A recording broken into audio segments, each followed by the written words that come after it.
Before writing our first real test on real React logic, let's take this quick lecture in order to see how React tests can be organized. Well, in Jest and Vitest, we organize our tests into test suites. We are currently looking at an example of a test suite, and we usually start with the description of the test suite. We can put it inside a describe function. So the describe function is a test suite placeholder, and the describe function can hold multiple tests. It is a good practice to make your tests as meaningful as possible. This means also to give them meaningful messages or descriptions. And you can say that you can start with the component name and then whatever you are testing inside this test suite. And then tests can be put inside it functions. If you are using Jest, you can also use the test function, but I will use the it function throughout the course.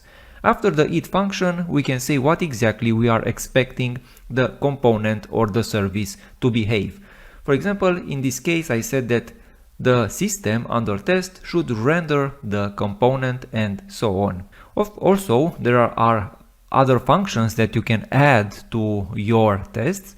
For example, you can skip a certain test or even a certain test suite if, for example, it is not working and you are in a rush, you want to run the other tests. If you want to skip it for the moment, you can add the skip function before it.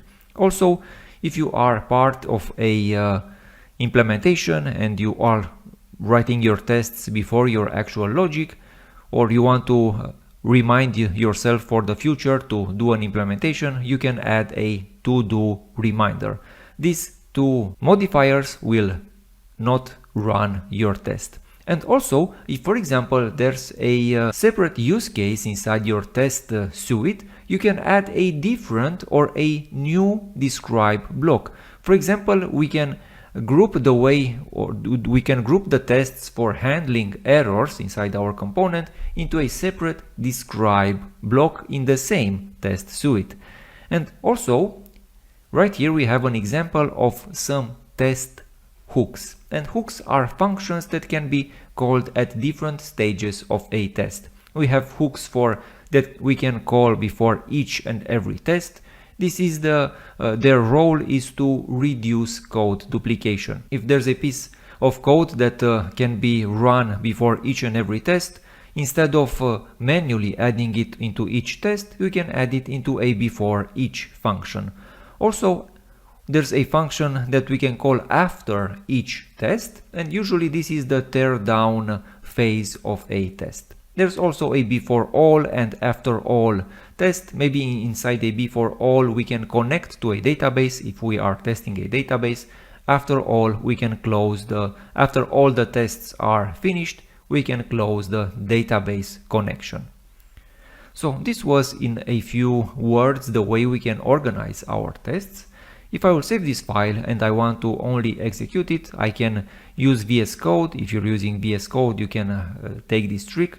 You can copy the relative path, and inside the package.json file, this is the approach that I will take throughout the course, you can have a test file script, and right here you can execute with Vitest or with Jest, and then the path to your file. If you are using Windows, you should add backslashes right here. If I save this and execute this code with npm run test file, this will only execute the tests inside our single file. And you can see exactly what is happening right here. It showed us the number of test suites that were executed. And also you can see now, for example, at the end we have the test suite and then the name of the sub test suite and then the name of the test.